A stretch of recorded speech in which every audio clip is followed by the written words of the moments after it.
Welcome to the podcast, Talking to Brick Walls, a podcast for parents of teenagers with author and speaker Mike Donahue and co-host Kelli Dempster. Welcome, everybody, to the Talking to Brick Walls podcast with Mike Donahue, me, and my friend Kelli Dempster. Kelli Dempster from O'Neill, Nebraska, capital of it's Irish capital, right? Isn't there a big shamrock in the middle of your intersection? We're painting it today. Oh, really? So, March 12th, we're painting that big shamrock. Every year we paint it, and today is the day.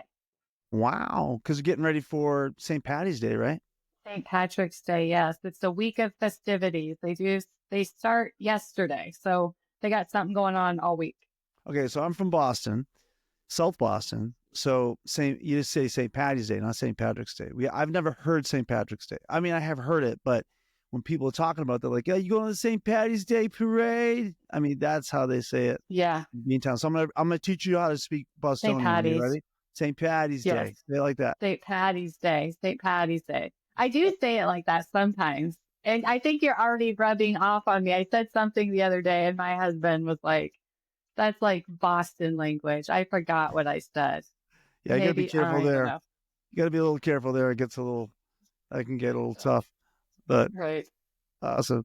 Well, hey, second podcast, excited about this. We're just rolling into this stuff, just talking about, what's it like to be a parent of a teenager and getting into some specifics. So you were going to read something. Yes. I was reading Talking to Brick Walls, the book that you wrote. So good. It's like Bible, honestly. Like I said in the first episode, when I'm going through something, I know that there's questions that I can ask my kid to kind of open a conversation. So I just kind of wanted to open here with a little insert. It says, Mike Donahue is an experienced practitioner who has also thoroughly fulfilled his research. With over 20 years of constant exposure to young people in school assemblies and trainings, he has provided a listening ear to thousands of students who have shared things with him that they have never shared with their closest friends or family. Okay. Talking to Brick Walls is the best book I have ever read on learning to listen and respond to your child as a parent or student as a teacher. With uncompromising, no-holds-barred honesty, Mike addresses the issues head-on with experience, counsel, and wisdom. So that was written by Daryl Scott, and his daughter was the first one killed at Columbine. She was in our youth group, and Daryl and I have gotten to know each other because he started a school assembly program called Rachel's Challenge, and it's amazing. It's a great program. I run into it here and there because of what I do for a living. And so I know some of the speakers, and Craig Scott, actually, his son, who was in the library as well, who also went to our youth group. He was in the library when all the shooting happened, and he actually laid in the blood of one of the kids that died. Wow.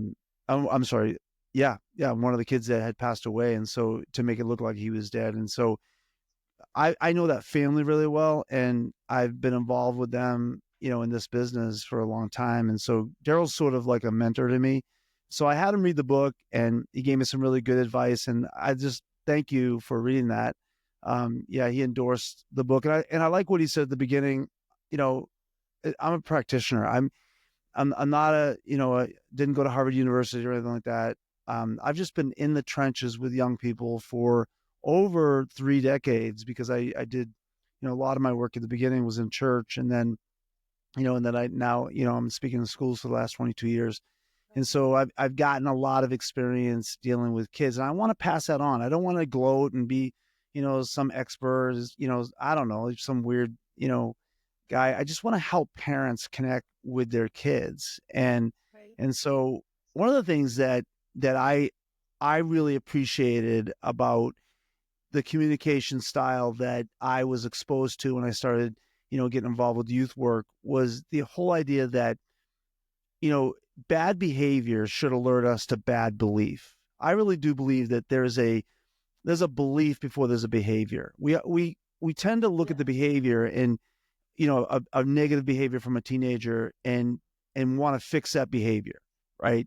Want to fix that. Like, just tell them to stop, or have them, do this, do that, put up, curfews or, some kind of boundary that is going to, help them not do this bad behavior anymore. Explain it more to them. Bring in an assembly program that, talks about vaping or talks about bullying or whatever, drugs, alcohol, and we hit that behavior. But what I think the reason why our program is effective is we don't talk about the behavior. We talk about the Right. belief. We talk about why are you doing what you're doing, right? Because kids don't come out of the womb doing drugs. I mean, obviously, right? And they don't come out of the womb cutting their skin with something sharp. Nobody comes out of the womb wanting to shoot up their school, right?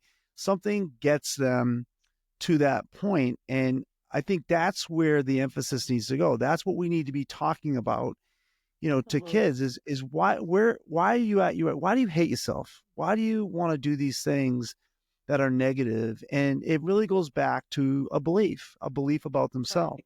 And as you were talking, it like I put myself in the parent's shoes of why would I want to like stop that behavior?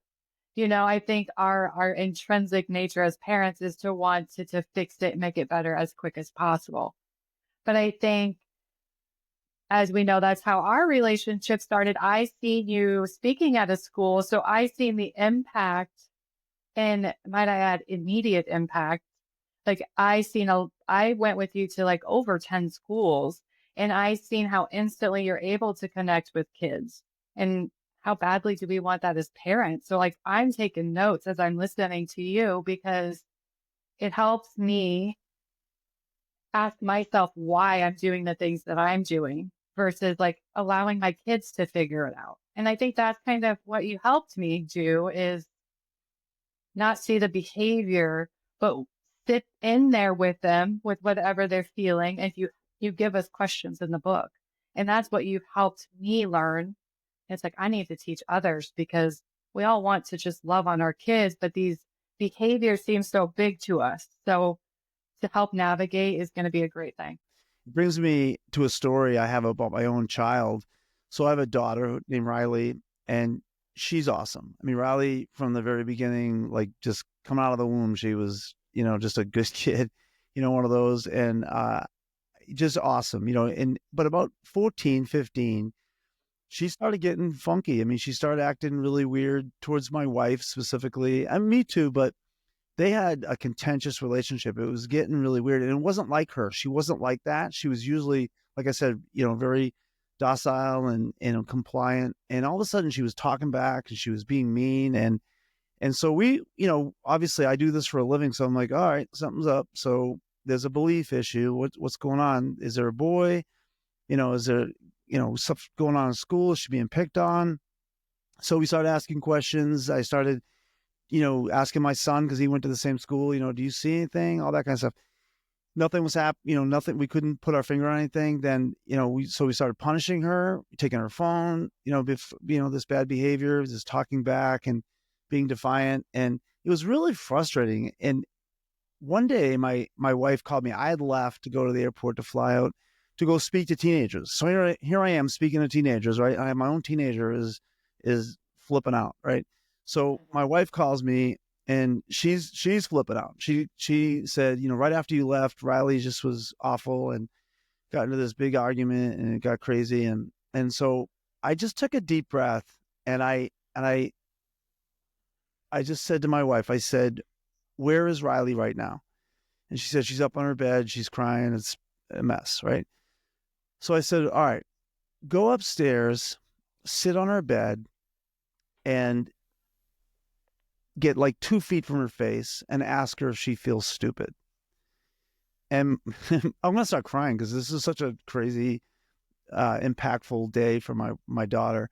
Because basically what happened was she did it, right? She went up, sat down. My wife, at first, my wife was like, "What? Why? Like, I don't understand this." And I'm like, "I don't listen. We've tried everything. We've tried everything. Just do that. Just sit there and ask her if she feels stupid." And so I had to close. I had to get my phone. I was on a plane, so they told me to shut my phone off. So when I landed in Ohio, I got my phone was blowing up, and my wife was called me, and she's like, "How did you know that was going to work?" And I go, "Well, I didn't. Did it work?" She goes, "Yeah, we just had the best 3-hour conversation that we ever had. And it turns out that Riley, had some issues with school and nothing crazy, but my son is really smart. She was comparing herself to him, all that mess, and it just piled up on her. And her belief about herself impacted the way she treated us. It impacted the way she treated everybody. And so when we got to the belief and we figured out what was going on, that she felt stupid, and we were able to, encourage her that she wasn't, and give her some evidence and help her see it. She was, it flipped on its head. It wasn't even a gradual thing. It was like, rip, she just was a different person.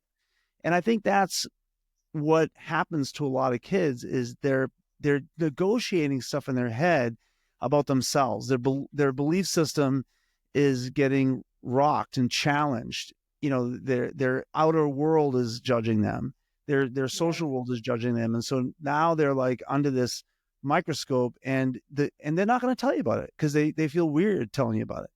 So yeah, I think that getting to the belief is really important.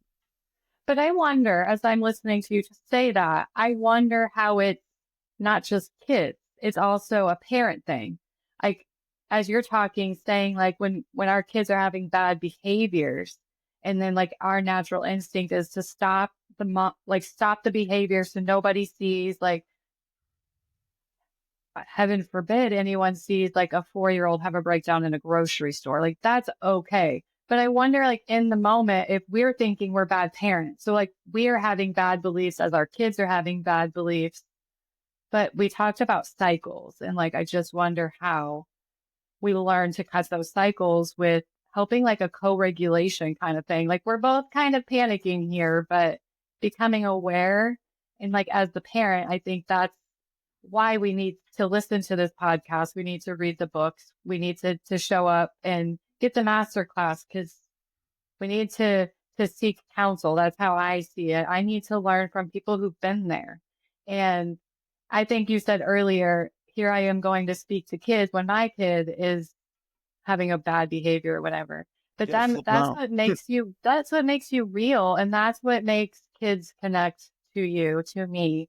They feel the raw, the real. Like, you can't hide that. So that's And I just think kind a of what lot I of was times feeling. kids don't feel like they can really be honest with their parents about their belief about themselves, right? Because their parents will give maybe some quick anecdote like, you just need to believe in yourself. And, when I was a Yeah. kid, we, blah, blah, blah, and all that quick, I want it fixed now kind of answers just shuts a kid down because, Yeah. Because we there's a as lot going parents on. love them and they're the best in our eyes, but we're not remembering this whole social world they have outside the little bubble. Our little love bubble we give them. They have this world that's wanting to tell them who they are. Right. Right. And so that's what they're dealing with, right? So they may not like themselves. They may, on a scale of 1 to 10. In my book, I have a book for students that we give them. We actually don't sell it to teenagers. We give it to them. It's called Value Up. And the Value Up book, at the very beginning of it, has them scale themselves, right? How are you feeling today about your true intrinsic value, not your social value, not what people think of you, but what you think of you? Because that is important. Like, Right. that's very important, right? What they think of themselves is incredibly important. In fact, Craig Scott, you read Daryl's testimony of this of the Talking to Brick Walls book, but Craig actually wrote the foreword for my book for his teenagers, Value Up, and in it he talks about he was basically a victim because he was in the library when all the shooting was happening in Columbine. And he said, I was a victim of two boys that hated themselves. Their belief about themselves was really important that day. I mean, obviously their belief about humans in general was important, but it started with them. It started with how they felt about themselves. Nobody's born wanting to shoot up their school, right? Something got them there. And he was basically a victim, and his sister was killed because of two guys that really didn't like themselves, and their parents missed it. And we're going to get into this the next podcast, but Dylan's parents wrote a book. Dylan's mom wrote a book talking about how she missed it. She couldn't see that he was dealing with, very acute feelings about himself, negative feelings about himself. So that's important. That belief about yourself is incredibly important. That's why we do so much work in schools helping kids value themselves. I mean, we want them to value others too, but it starts with them. They have to believe that they have value, because if they don't, it's problematic. Yeah. I also wonder, not just with parents, because our kids spend the most time in schools with teachers, with coaches. So when we go back to this bad belief, bad behavior concept, how can we help teachers with this like mindset too? Like not seeing the bad behavior, but looking more at the bad belief. No, that's really important, because the second group of adults that influence kids, obviously, one being parents, but is teachers, administration, and people they rub with every day, in the hallways and the classrooms and stuff. And so, yeah, we do a lot of work actually with teachers, and one part of my job when I go into schools is to help the culture in general, but part of that is to help staff understand that they have to see the student not as an academic trophy, right? Or litmus test of what kind of teacher they are. They have to really believe that every kid's valuable no matter what. And I had teachers in my life that changed my life because they didn't see the troublemaking kid. They didn't see the behavior kid. They didn't see, the bad behavior and put a judgment on me. They tried to get to that belief about me. And I had, I don't know, hundreds of teachers my whole career. I can remember 3 or 4 of them doing that. And I was just having a conversation with my brother yesterday about that, about how we grew up in a atmosphere where they didn't teach teachers, they didn't train teachers to see the kid. It was like a factory. Like, you just go in, you learn, you sit, and if you have ADHD or if you have these other learning disabilities or challenges, didn't matter. You get in this box, and that's how you learn. It has changed. It is different today, thank God, but it still has a lot of work to do, and I think that's the work where teachers need to see the kid, right, and value the kid for who they are. Now, the challenge is that teachers are judged, Right. professionally based on scores and based on how that student does. So there's that weird tension that happens with, it's a natural tension, right? It's a natural tension with a kid and a teacher, because they're graded. Teachers are graded and get raises based on what how they produce, right? And Yeah. the proof of their production is the student in their grades. Yeah. So that's weird.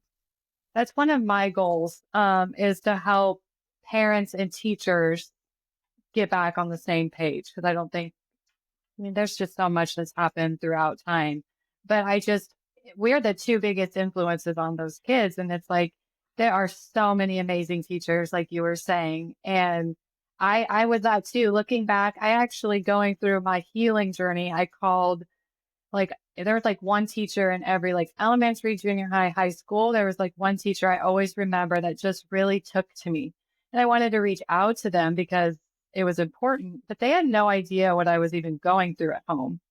So it's just like, I really want to give back to schools because they're with our kids and we want their cups full too. We want them to know we're on their side and we're kind of in it together because they have a lot going on and a lot on their plate. So I think there'll be this beautiful triangle when students and parents and all of us can get on the same page and just support each other. I think it's unfair for teachers to have to do this. I mean, a teacher today can't just be a teacher. You can't just go in and teach math or English, whatever you're teaching.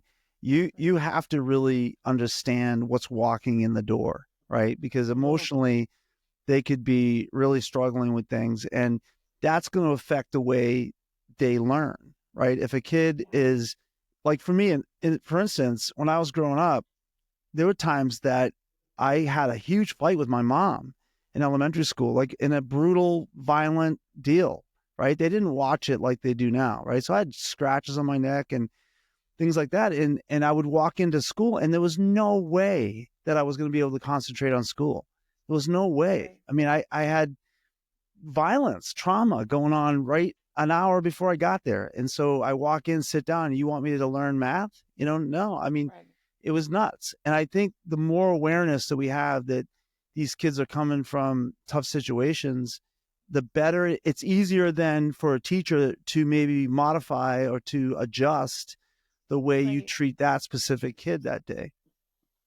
I truly believe in like the kindness of human beings. Like the more we know, the more we can help each other grow. But if we don't know, we're not helping anybody. And I kind of go through that too. So there is still a little bit, but I've learned it's important for my teacher to, or my kids' teacher to understand what's happening at home. We come from unusual circumstances. I've learned a lot of healing lessons of patterns that I made that my parents made. So we're not like the typical household. So we have some co-parenting, and I just shared with her, and like some of this stuff I think we're seeing is just the effect that we're seeing at home. And she's like, I had no idea. And she really lovingly cared, and just she would make little smiley faces on Emmy's paper, little subtle things just to make her smile. And I just want to help parents not feel guilty or shameful that they're a bad parent because their kid's acting out. Like, no, we just, whether we're kids or adults, we all act out. We're all doing the best that we can. We're probably all overstimulated. Like, let's just wrap our hands around each other a little bit more versus kind of bad behavior for bad behavior kind of thing. No, I 100% agree with that. I think there's no perfect parent, right? We're all learning. And like I said earlier, it's so weird because here I am, like, supposed to be the expert, right? And then there's times that my kids won't talk to me, right?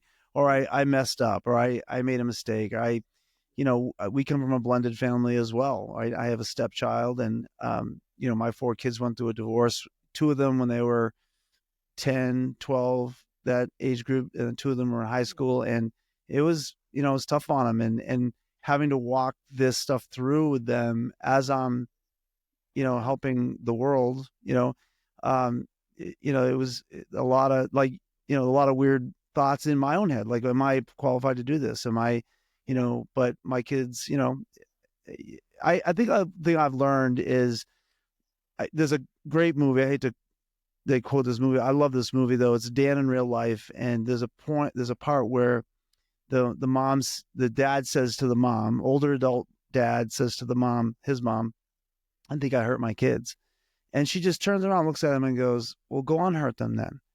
And there's always that possibility. We can unhurt our kids. We can be honest about, our own failings and things that we've done wrong. And I think that's really important for a kid. I don't think they're looking for you because you have bad behavior, right? You do things, but there are reasons you do that. There are beliefs inside of you too that you're learning and you're getting through and you're growing through. And I think that if your kids know that, and that you're willing to be honest with them about, your process and where you're at with things, there's a lot more grace on their part, right? There's a lot more flexibility with them. And so I think being honest and not being rigid, not being like, I'm perfect and you need to do what I tell you to do, this is going to shut down on you, right? But Right. if you mess up, you tell them, hey, listen, I probably overreacted to that. I'm really sorry about that. And I think that's what you have to do. You got to go back and forth. And that's what I've been able to do. And it's been, for the most part, really a healthy situation. I've looked at my son so many times and said, man, I'm so sorry. I shouldn't have, I overreacted, or I said something I shouldn't have said. And we have a thriving relationship. He's calling me as we speak right now. So we talk every day. And it's not because we're perfect. It's not because I'm perfect. It's because we've learned to, give each other grace, give each other room, and be honest about stuff. So yeah, Yeah. this has been good. We've done the same. I love talking to my mom too. And usually I'm calling her because something's going wrong. Like, so that's when you're doing good with your kids. They're calling you, they still want to talk to you. They're Yeah. giving you TMI, but I want the TMI. Yeah. You want the TMI. That should be a podcast. All right. Hey, Kelli, you are amazing. Thank you so much. And we're just going to keep cranking these out. So listen, those of you that are watching this, go to our webpage, value-up.org. There's all kinds of stuff there. We're going to be talking about in the future our online class. It's an online course. you need a strategy to do these things. You got to have a strategy. We're laying out a strategy for you. You can find out more information on that page. Go to value-up.org, go to the parent page, and you can get a free download of one of the chapters of the book. We're going to be talking about this chapter actually on the next podcast, but it's a great chapter, hidden in plain sight, and you get that for free. And there's opportunities to sign up, and we'll keep in touch with you. We just want to help. That's really what Kelli and I are here for. Kelli is a parent of a 8th grade girl. So if you have any extra prayers hanging around, you can throw them her way. 8th grade girls are crazy. And so, or even wisdom. Like, I'm here for it. I need all the wisdom. You kind of remind me of like an 8th grade girl that's grown up. That's kind of a bad thing to say. I've had a school tell me when I was visiting you at a peer school, one of the principal told me, like, you look like a student. And I'm like, maybe that's why they like me. I don't know, but I'll take that. I am nowhere near that age. So maybe it's because I got my hair done today. You get your hair done. Yeah, you look good. All right. Well, thanks, guys. We'll see you guys next week. Keep checking it out. Come back. Like us. Go down there and ding the bell. Whatever you're going to do to follow us on YouTube. Like and share. All right. See you guys. Bye. Bye.